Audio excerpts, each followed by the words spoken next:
United Nations के secretary general Antonio Guterres जी,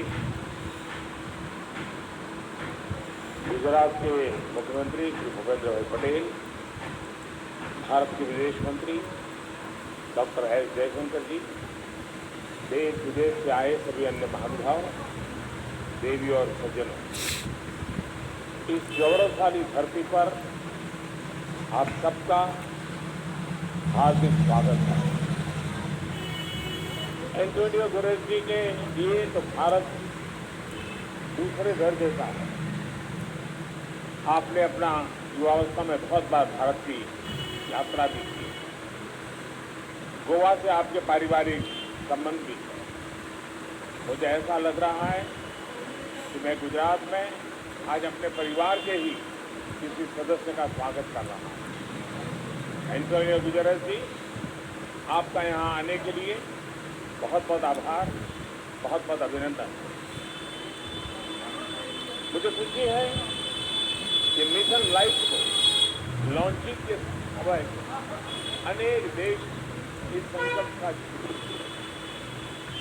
मैं France के प्रेसिडेंट श्री मैक्रो, यूके के प्रधानमंत्री लीज ट्रस, गुयाना के प्रेसिडेंट इरफान अली, अर्जेंटीना के प्रेसिडेंट आल्वो फर्नांडिस, मॉरिशस के प्रधानमंत्री प्रवीण जगन्नाथ, मेडागास्कर के प्रेसिडेंट एंडी रोजे जी, नेपाल के प्रधानमंत्री शेर बहादुर जी, मालदीव के भाई कोहली जी, अर्जेंटीना के मिनिस्टर डेरी एलवीपी का, इंडोनेशिया के प्राइम मिनिस्टर काया कलास का हृदय से धन्यवाद करता हूं। साथियों, ये आयोजन हमारे राष्ट्रीय गौरव सरदार वल्लभ भाई पटेल की विशाल प्रतिमा स्टैच्यू ऑफ यूनिटी के सानिध्य में हो रहा है और क्लाइमेट चेंज के खिलाफ लाइफ में यूनिटी ही सबसे महत्वपूर्ण फैक्टर है।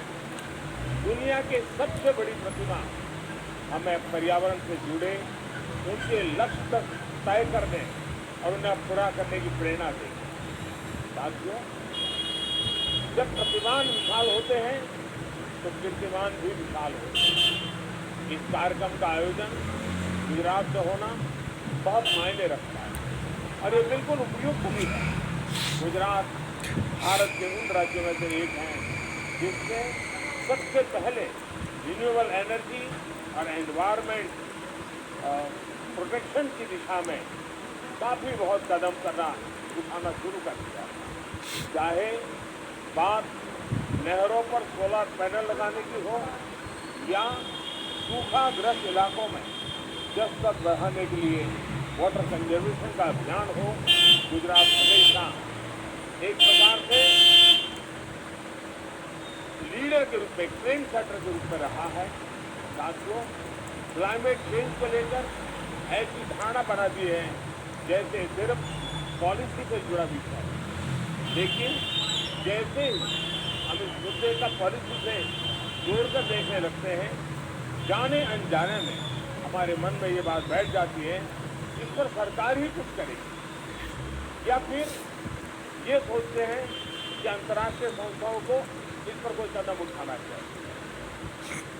ये बात सही है कि सरकार, अंतर्राष्ट्रीय संस्थाएं, उनकी भूमिका बड़ी है और वो इसे संभाल करने का प्रयास भी कर रहे हैं, लेकिन हम सभी देख सकते हैं कि अब इस मुद्दे की गंभीरता चर्चाओं से बाहर निकलकर दुनिया के हर कोने में, हर घर में आज नजर आने लगी।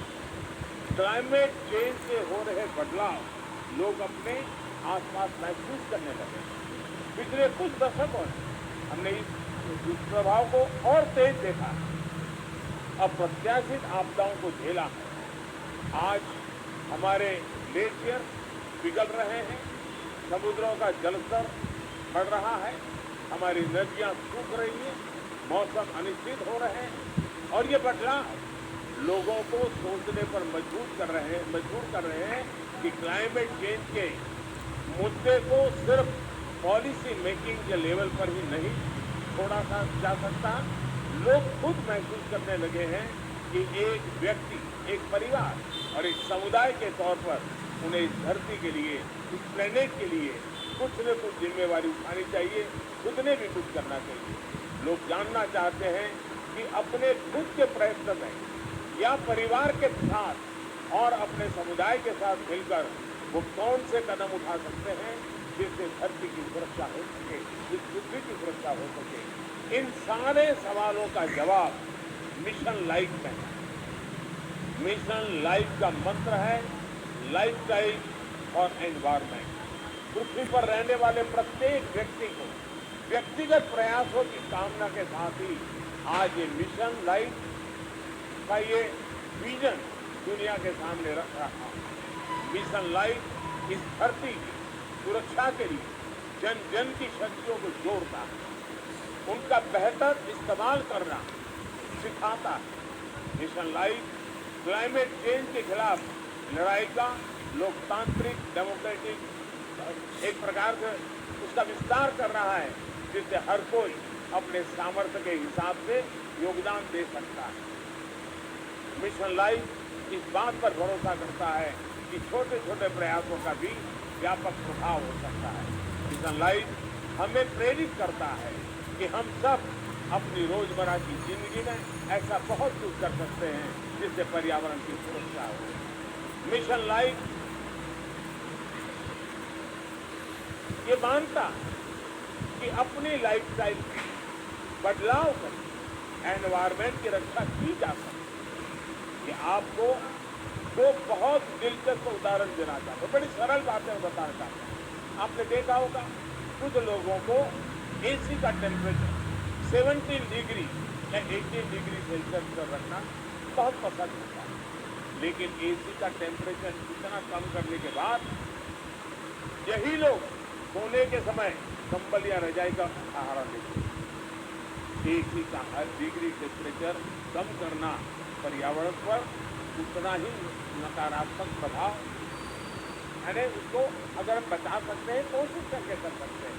यानी हम अपनी लाइफस्टाइल को ठीक करके हमको पर्यावरण की कितनी बड़ी मदद होगी। लाइफस्टाइल से जहाँ भी एक और उदाहरण मैं बताना चाहता हूँ, हम देखते हैं कि कुछ लोग 5 किलोमीटर प्रति लीटर के एवरेज वाली गाड़ी लेकर के जिम जाते हैं और जिम में ट्रेडमिल पर जमकर अपना पसीना बहाने की कोशिश करते हैं।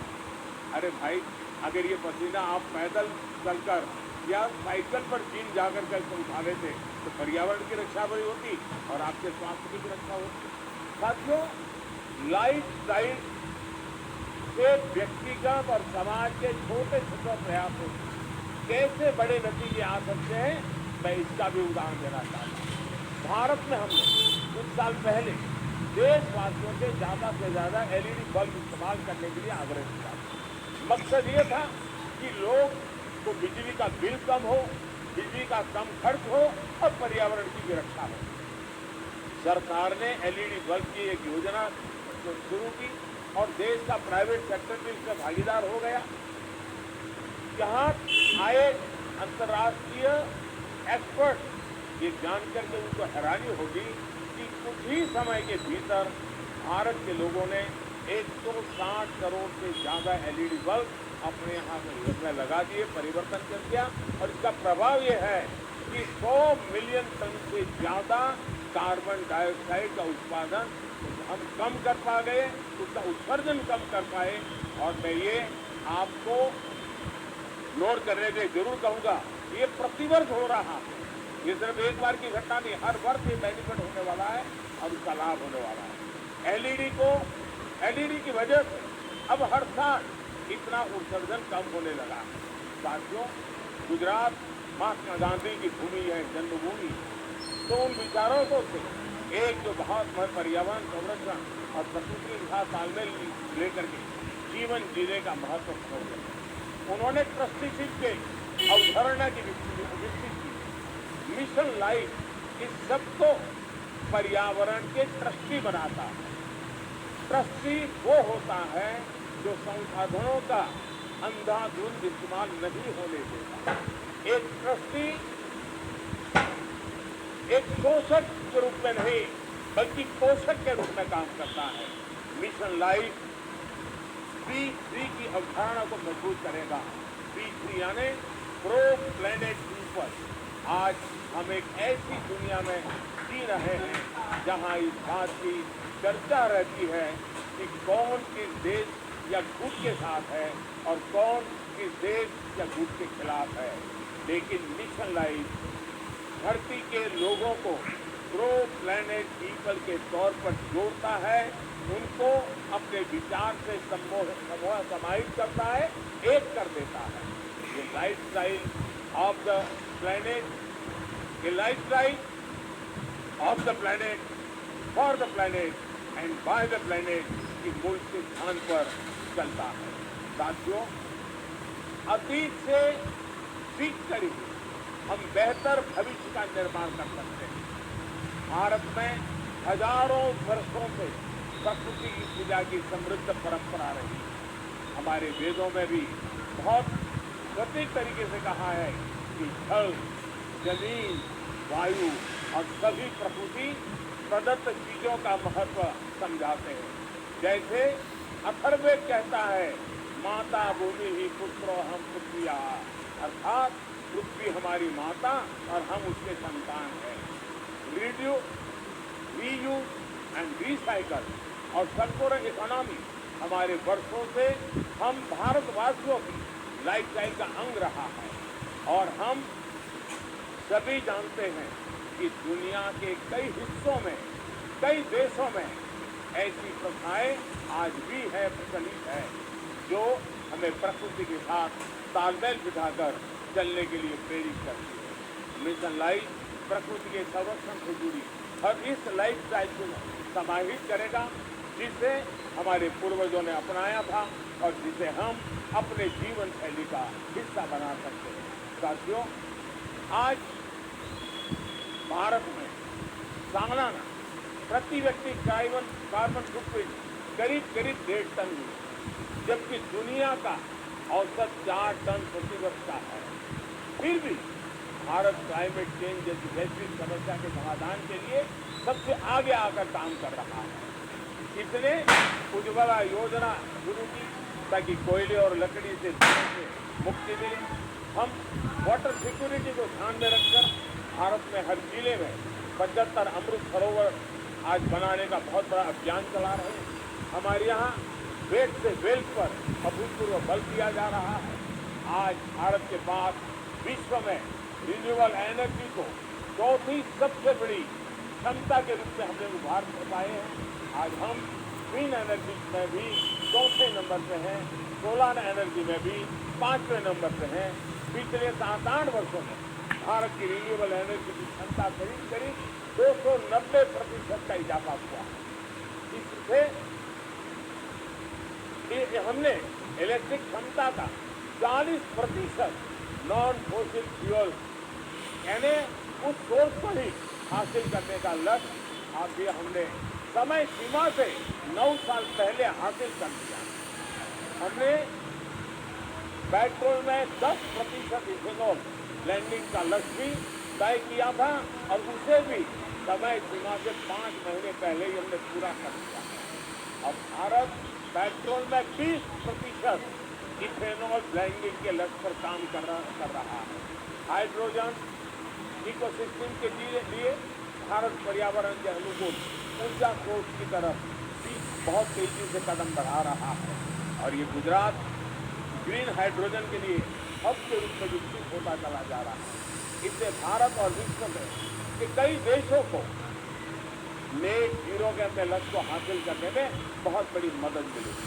साथियों, आज भारत प्रगति भी कर रहा है और प्रकृति भी का उतना ही उत्तम उदाहरण बना करके तालमेल के साथ जीने का रास्ता उपलब्ध बना रहा है। आज भारत विश्व की 5 की बड़ी अर्थव्यवस्था भी बना है। हमारा वन क्षेत्र भी बढ़ रहा है। अन्य जीवों की संख्या में भी हमारी यहाँ लगातार वृद्धि हो रही है। भारत अब दुनिया के साथ अपनी भागीदारी का और ज्यादा बढ़ाना चाहता है। वन सन, वन वर्ल्ड, वन ग्रीड जैसे अभियान ऐसे ही लक्ष्यों की तरफ हमारे संकल्पों को मजबूत करते हैं। Coalition for disaster resilience infrastructure इसके निर्माण का नेतृत्व करके भारत पर्यावरण सुरक्षा के प्रति अपनी अवधारणा से दुनिया को अवगत करा चुका है। मिशन लाइफ इसी कड़ी में एक अगला कदम है। साथियों, सेक्रेटरी जनरल एंटोनियो गुटेरेस मेरी इस बात से सहमत होंगे कि जब भी भारत और संयुक्त राष्ट्र ने मिलकर काम किया है, दुनिया को बेहतर बनाने को नए रास्ते मिले। भारत ने अंतर्राष्ट्रीय योगा दिवस का प्रस्ताव दिया था, जिसे संयुक्त राष्ट्र को समर्थन दिया था, और आज संयुक्त राष्ट्र को समर्थन के कारण दुनिया के करोड़ों लोगों के स्वस्थ जीवन की प्रेरणा का योग एक कारण बन गया है। वैसा ही एक इंटरनेशनल ईयर ऑफ मिलेट का है। भारत अपने पारंपरिक और पर्यावरण के अनुकूल मोटे अनाज से दुनिया को जोड़ना चाहता था। संयुक्त राष्ट्र ने इसका भी समर्थन किया। हम अगले साल इंटरनेशनल ईयर ऑफ मिलेट मनाने वाले हैं, लेकिन अभी से दुनिया भर में इसकी चर्चा प्रारंभ हो चुकी है। मुझे विश्वास है कि संयुक्त राष्ट्र के समर्थन से मिशन लाइफ को विश्व के हर कोने में, हर देश में, हर नागरिक तक पहुंचाने में बहुत बड़ी सफलता मिलेगी। हमें ये हमें इस मंत्र को याद रखना है, प्रकृति रक्षति रक्षिता, अर्थात जो प्रकृति की रक्षा करते हैं, प्रकृति उनकी रक्षा करती है। मुझे विश्वास है इसी मिशन लाइफ पर चलते हुए एक बेहतर दुनिया का निर्माण कर पाएंगे। आप सभी का एक बार फिर मैं आभार व्यक्त करता हूँ, और यूएन के इस समर्थन के लिए मैं फिर से एक बार हृदय से धन्यवाद करते हुए मेरी वाणी को विराम देता हूँ। धन्यवाद।